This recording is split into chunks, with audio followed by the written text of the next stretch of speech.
Here we are going to begin decorating our porch with a clematis. This is a climbing plant. It comes in white, pink, all different colors. It does take full sun or it can take shade. This will bloom all year round until the fall of the year. Complementing your porch is your decorative planters, in which we have a spike in each one of these.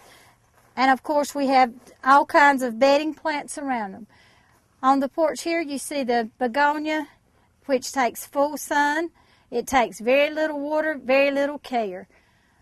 Complementing the porch is your hanging baskets. In the morning your hanging baskets get your sunshine. In the evening it gets the shade.